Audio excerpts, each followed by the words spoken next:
살다 보면 전혀 예상하지 못한 일들을 경험하게 될 때가 있습니다. 그것이 좋은 일이든 나쁜 일이든 생각지 못한 일들이 일어날 때가 있는데, 마치 올해 경험하고 있는 이 코로나 상황처럼 생각하지 못한 순간에 생각하지 못한 일들이 일어날 때가 있습니다. 지난 3월만 해도 한두 달이면 이 코로나가 잠잠해질 줄 알았습니다. 그런데 이제는 올해를 넘어서 내년까지도 지금의 상황이 계속될 거라는 전망이 나오고 있습니다.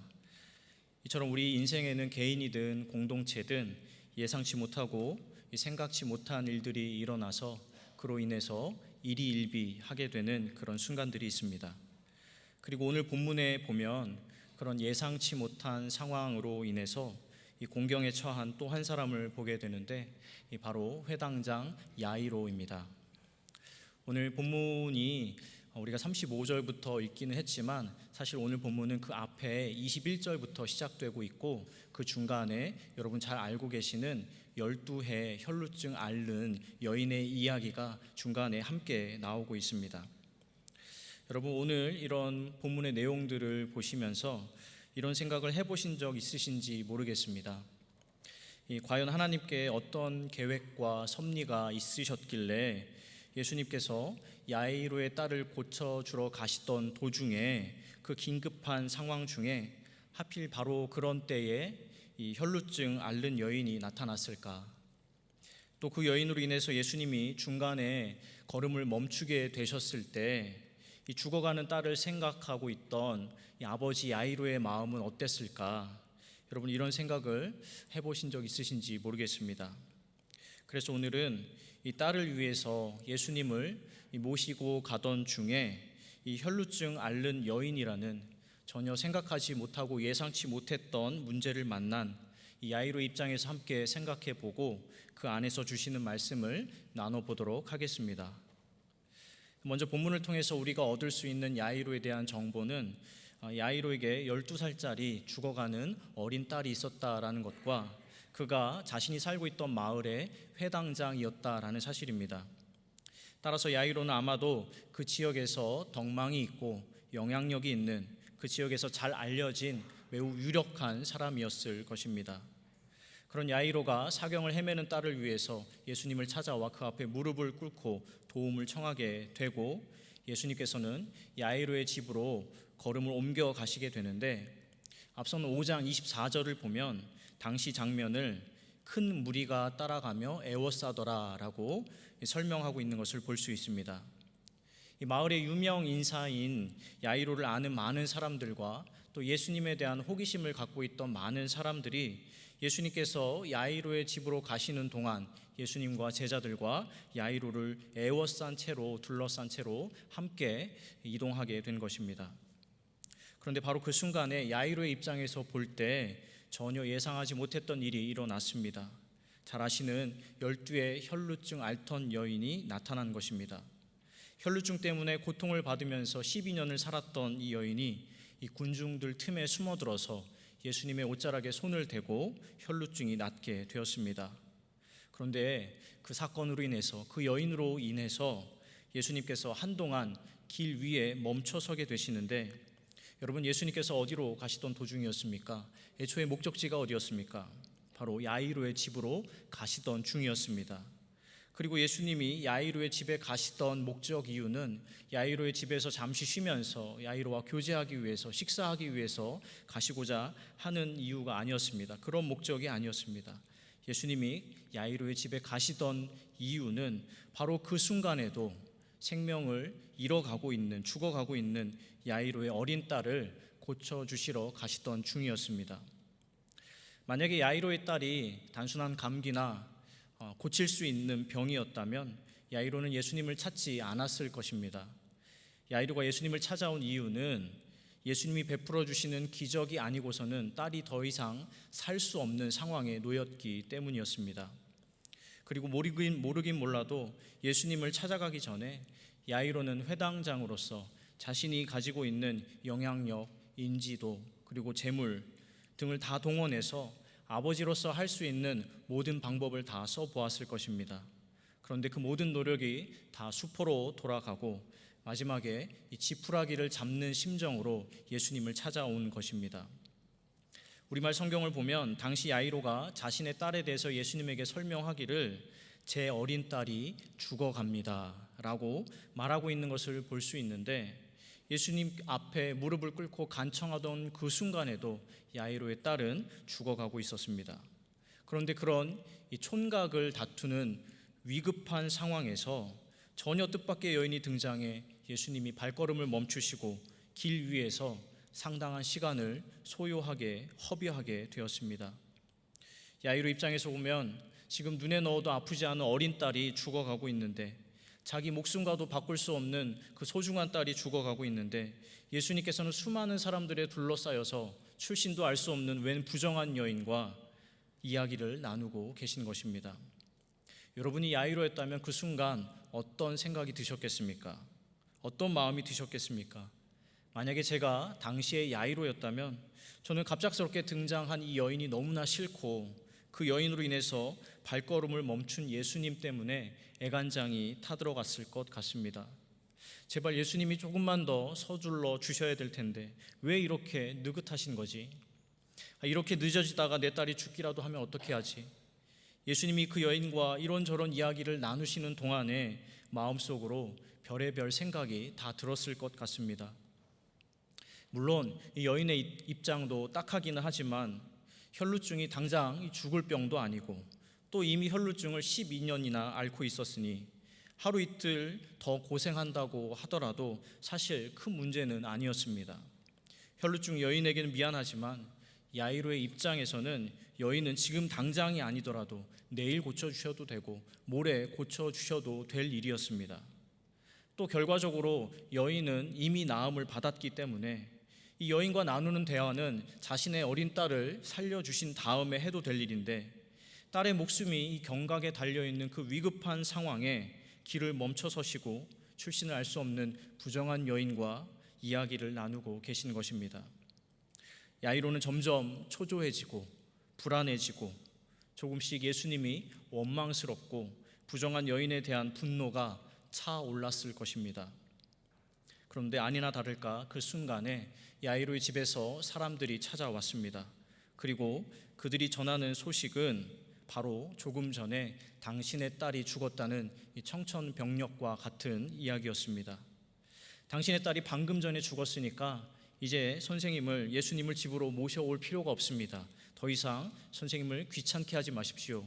이제 돌아가셔서 예수님은 돌려보내시고 그만 장례를 치를 준비를 하시죠. 여러분, 당시 야이로는 누가 뭐래도 그 마을의 유력 인사, 그 마을에서 존경받는 회당장이었고 눈앞의 여인은 출신을 모르는 부정한 여인이었습니다.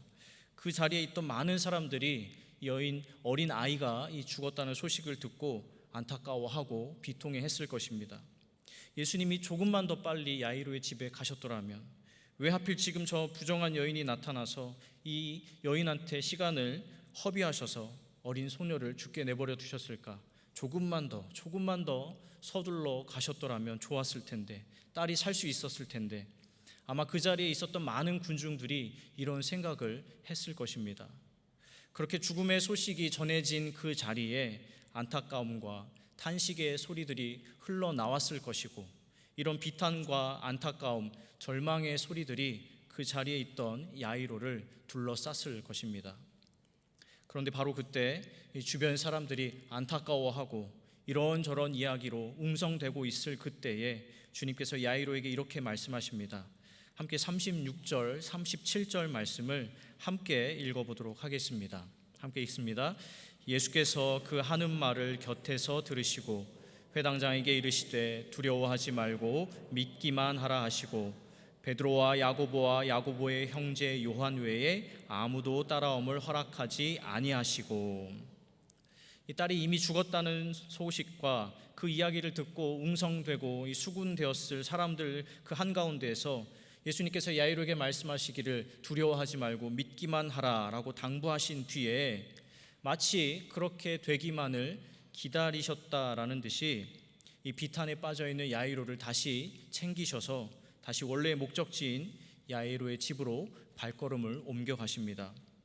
그런데 여러분 36절의 야이로에게 두려워 말고 믿기만 하라라고 말씀하신 뒤에 37절을 보면 예수님께서 야이로의 집으로 가시면서 그때 한 가지 중요한 행동을 하시는 것을 볼 수 있는데, 그때부터 그 다음부터는 처음에 예수님을 따라오던, 야이로를 따라오던 많은 군중들, 주변에 에워싸고 있던 이 군중들을 그때로부터 더 이상 따라오지 못하게 하시고 3명의 제자만 데리고 야이로의 집으로 발걸음을 옮기시는 것을 볼 수 있습니다. 이어지는 38절을 제가 한번 읽어보겠습니다. 회당장의 집에 함께 가사 떠드는 것과 사람들이 울며 심히 통곡함을 보시고. 예수님과 제자들 야이로가 집에 도착했을 때 집에서 소리가 들려오는데 바로 장례를 치르는 소리였습니다. 어린 딸의 죽음을 슬퍼하는 소리와 비탄에 잠긴 사람들의 통곡하는 소리가 온 집에 가득했습니다. 물론 이런 소리가 들려오는 것은 당연한 일이었습니다. 이 소중한 어린 딸이 병을 앓다가 죽었기 때문에 슬픔에 가득 차서 우는 소리가 나는 것은 이 당연한 일이었습니다. 누구나 울며 불며 통곡할 수밖에 없는 상황이었습니다.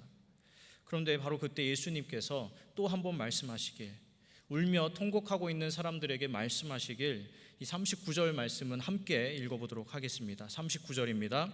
들어가서 그들에게 이르시되 너희가 어찌하여 떠들며 우느냐, 이 아이가 죽은 것이 아니라 잔다 하시니. 다시 말해서 너희가 왜 이렇게 소란스럽게 떠들고 있느냐, 울고 있느냐, 야이로의 딸이 죽은 것이 아니라 잔다, 그러니 더 이상 소란스럽게 울지 말아라, 이렇게 말씀하시는 것입니다. 그랬더니 여러분, 바로 이어지는 40절에 보면 사람들이 어떤 반응을 보였습니까?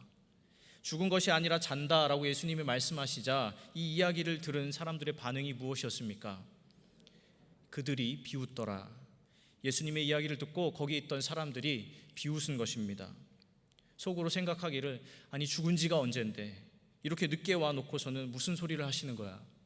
내가 아이의 호흡이 멈추는 것을 직접 지켜보았는데 아이가 잔다니 무슨 말도 안 되는 소리야. 이렇게 생각하면서 여기저기서 비웃는 소리, 수군대는 소리, 비아냥대는 소리가 그 자리에서 흘러나오게 된 것입니다. 그런데 여러분, 참 흥미롭습니다. 그랬더니 예수님께서 이번에 또 한 번 더 특별한 행동을 하십니다. 이 40절 말씀도 함께 읽어보도록 하겠습니다. 함께 읽습니다. 그들이 비웃더라. 예수께서 그들을 다 내보내신 후에 아이의 부모와 또 자기와 함께한 자들을 데리시고 아이 있는 곳에 들어가사. 예수님께서 조금 전에 자신들을 쫓아오던, 둘러싸고 있던 회중들을 다 돌려보내신 것처럼 다시 한 번 더 이 비웃고 수군거리고 떠들던 무리들을 다 내보내시고, 이 죽음과 절망에 대해서 이야기하던 그 무리들을 또다시 한번 전부 다 내보내시고 아이의 부모와 제자들만 데리시고 아이가 있던 방으로 들어가셔서 잘하시는 달리다굼 말씀하시는데, 손을 잡아 아이를 일으켜 세우시는데, 이 본문은 이 죽은 줄 알았던 아이가 다시 살아나자 거기 있던 많은 사람들이 크게 놀랐더라라고 기록하고 있습니다. 그러면 여러분, 이제 함께 생각해 보아야 할 것이 있습니다. 오늘 본문을 보면 예수님께서 당시 따라오던 많은 군중들을 돌려보내시고 내보내신 이 모습을 두 차례 우리가 확인할 수 있는데, 첫 번째, 이 혈루증 여인 때문에 지체되었을 때, 아이가 죽었다는 소식이 전해졌을 때 그 이야기를 듣고 비탄에 빠졌을, 수군댔을, 웅성댔을 사람들을 더 이상 따라오지 못하게 하셨고, 두 번째, 야이로의 집에서 죽은 것이 아니라 잔다 말씀하셨을 때 그 이야기를 듣고 비웃던 사람들을 모두 내보내셨습니다. 그러면 여러분, 한번 생각해 보시길 바랍니다. 예수님께서 왜 처음에 따라오던 사람들을 돌려보내셨을까? 제자 3명만 데리고 야이로의 집에 따로 가신 것일까? 왜 그렇게 하셨을까? 그 무리들도 야이로의 딸이 살아나는 기적을 보았으면 더 많은 사람들이 예수님을 믿지 않았을까? 또 야이로의 집에 도착해서 아이가 잔다는 말에 비웃던 사람들, 아이가 죽었는데 이제 와서 왜 이렇게 늦게 와서 이런 이야기를 하시냐 수군대던 사람들을 예수님 왜 내보내신 것일까? 그들이 보란 듯이 어린 딸을 그 자리에서 살려내셨다면 더 좋지 않았을까? 비웃는 그들 앞에서 어린 딸을 살려내셨다면 비웃는 그들의 코를 납작하게 해주고 예수님의 권능을 더 극적으로 보여주실 수 있지 않았을까? 그런데 예수님은 왜 사람들이 보는 자리에서 기적을 나타내지 않으시고 야이로의 주변에 있던 사람들을 다 돌려보내시고 내보내시고 왜 야이로만 따로 불러서 말씀하시고 그를 데려가신 것일까? 여러분은 생각해 볼 필요가 있습니다. 여러분 꼭 기억하시길 바랍니다. 예수님께서 야이로의 주변에 있던 어린 소녀의 죽음에 대해서 수군대고 웅성되었을 사람들, 또 울며 불며 통곡하던 사람들 전부 내보내신 것은 야이로로 하여금 이런저런 사람의 소리가 아니라 예수님의 소리만, 예수님의 말씀만 듣게 하기 위해서였습니다. 야이로의 곁에서 죽음에 대해 이야기하던 사람들, 이미 끝났다고 절망에 빠져있어 이야기하는 사람들, 이미 죽었다고 비웃고 조롱하는 사람들, 그 비웃는 사람들 때문에 두려워 말고 믿기만 하라는 이 주님의 말씀을 놓칠까봐, 야이로가 예수님의 말씀에 집중하지 못할까봐, 말씀을 절적으로 신뢰하지 못하게 될까봐 다른 사람들이 하는 말들, 딸들이 죽었다는 이야기, 이미 끝났다는 이야기, 수군거리고 웅성대는 그 소리들 때문에 야이로가 예수님의 목소리를 놓치게 될까봐 목소리를 듣는데 방해가 되는 모든 소리를 끊어버리신 것입니다. 쉽게 말해서 예수님의 목소리에, 오디오에 겹치는 지방 방송들을 다 꺼버리신 것입니다. 여러분 꼭 기억하시길 바랍니다. 예수님은 저하고 여러분이 예수님의 목소리에 집중하길 원하십니다. 우리 사는 세상으로부터 지금도 저하고 여러분을 향해서 끊임없이 온통 부정적이고 어두운 이야기들, 이미 죽었다는, 이미 끝났다는 수많은 부정적인 이야기들이 들려오지만 우리 주님은 우리가 그 이야기들의 소리에 휘둘리지 않고 흔들리지 않고 사람의 소리, 세상의 소리에 마음을 빼앗기지 않고 두려워 말고 믿기만 하라는 주님의 목소리에만 집중하길, 반응하길 원하십니다. 여러분 당시에 있던 많은 사람들이 죽은 것이 아니라 잔다는 예수님의 말을 믿지 않고 야이로의 딸이 죽었다라고 생각했습니다. 그런데 예수님이 죽은 것이 아니라 잔다고 하니 비웃었던 것입니다. 그런데 여러분 혹시 여러분 어떠십니까? 혹시 여러분도 오늘 본문을 보시면서 주님께서 직접 죽은 것이 아니라 잔다라고 말씀하셨음에도 혹시 여러분도 야이로의 딸이 죽었다라고 생각하시지는 않았습니까? 그러나 여러분 세상 모든 사람들이 다 죽었다고 말할지라도 실제로 야이로의 딸이 그 전에 정말 죽은 것이었을지라도 우리 주님이 죽은 것이 아니라 잔다라고 말씀하신 이상, 죽은 것이 아니라 잔다 말씀하신 그 순간부터 그 딸은 죽은 것이 아니라 자는 것인 줄로 믿습니다. 여러분 생각해 보시길 바랍니다. 창조주이시고 구원자이신 우리 주님께서 죽은 것이 아니라 잔다 말씀하셨다면 여러분 죽은 것입니까? 아니면 자는 것입니까? 자는 것입니다. 그런데 왜 사람들은 죽었다라고 생각하고 있는 것입니까? 바로 주변에 너도 나도 할 것 없이 다 죽었다라고 이야기했기 때문입니다. 주변에 들려오는 소리가 온통 죽음에 대해서 웅성대고 수군대는 소리들, 이미 끝났다는 이야기들로만 가득 차 있었기 때문입니다. 그러나 여러분 우리 주님은 그런 상황 속에서도 예상치 못한 일들로 슬픔과 비탄의 소리가 가득 차 있던 그런 순간에도 저하고 여러분이 온전히 주님의 목소리에만 집중하길 원하십니다. 이런저런 소리들이 휘둘리지 않고 흔들리지 않고 오직 주님의 목소리에만 반응하고 집중해서 두려워하지 않고 주님만 따르기를 원하십니다. 여러분 요한복음에 이에 대해서 아주 분명하게 요약하고 있는 여러분 잘 아시는 구절이 있습니다. 제가 요한복음 10장 27절을 읽어드리겠습니다. 내 양은 내 음성을 들으며 나는 그들을 알며 그들은 나를 따르느니라. 아멘. 여러분 목자를 따르는 양들이 많이 있지만 목자 입장에서 어떤 양이 좋은 양인지 아십니까? 목자의 음성에 잘 반응하는 양입니다. 다른 어떤 소리보다 목자가 부르는 소리에 민감하게 반응하는 양이 목자 입장에서는 좋은 양입니다. 여러분 자기 목소리를 알아듣는 양이라면 목자가 사랑스럽게 여기지 않겠습니까? 수많은 소리들 중에서 목자의 음성을 구별해 듣고 그 음성을 쫓아가는 양이라면, 그런 양이라면 목자가 귀하게 여기지 않겠습니까? 여러분 그래서 절망과 실패에 대해서 이야기하는 주변의 사람들을 다 내보내시고 야이로로 하여금 너는 두려워하지 말고 믿기만 하라 라고 말씀하신 것입니다. 물론 여러분, 우리가 사는 이 세상은 우리를 향해서 앞으로도 끊임없이 이미 죽었다고, 끝났다고, 실패했다고 이런 이야기들을 들려줄 겁니다. 절망적이고 암담하고 들으면 가슴 답답한 이야기들을 홍수처럼 쏟아낼 것입니다. 세상은 지금도 이 부정적이고 암울한 전망들을 쏟아내고 있는데, 이 코로나가 언제까지 계속될지 모른다고, 또 코로나가 변이가 일어나서 치료제와 백신이 나와도 여전히 상황은 어려울 거라고, 더 이상 코로나 이전의 일상으로 돌아가지 못할 것이다라고, 또 지금 한국교회는 큰 위기에 봉착해 있다고, 사회로부터 지탄과 비난의 대상이 돼서 영향력을 점점 잃어가고 있다고, 그런 중에 교회의 미래를 이끌어갈 다음 세대가 무너져가고 있다고, 교회와 사회와 우리의 미래에 대한 어둡고 답답한 전망들, 이야기들을 지금도 쏟아내고 있습니다. 그런데 여러분, 그런 중에도 저하고 여러분이 가장 집중해서 들어야 할 소리는 무엇입니까? 이런저런 사람들의 세상의 소리가 들려오지만 저하고 여러분이 가장 귀담아 들어야 할 소리는 무엇입니까? 바로 주님의 말씀인 줄로 믿습니다. 죽은 것이 아니라 잔다는 주님의 말씀입니다. 모두가 죽었다라고 말할지라도 죽은 것이 아니야 생명이 있어 라고 말씀하시는, 여전히 생명이 있다는 말씀, 부활의 영이 함께한다는 주님의 말씀에 귀를 기울여야 합니다. 두려워 말고 믿기만 해라. 죽은 것이 아니라 잔다. 우리 주님께서 야이로에게 하셨던 이 말씀이 저하고 여러분의 말씀이 되기를 바라고, 또 그 말씀 그대로 믿게 되는 저하고 여러분이 될 수 있기를 주님의 이름으로 간절히 축원합니다. 여러분, 우리 인간은 참으로 연약한 존재입니다. 아무래도 보고 듣고 경험하는 것으로 인해서 흔들릴 수밖에 없는 유약한 존재입니다.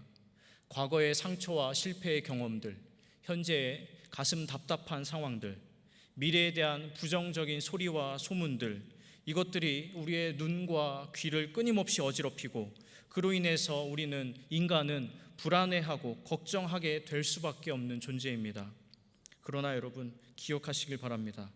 여기 모인 우리는, 이 자리에 있는 우리는 단순한 인간이 아니라 새롭게 태어난 그리스도인입니다. 이전 것은 지나갔으니 보라 새 것이 되었도다 하신 전혀 다른 존재들입니다.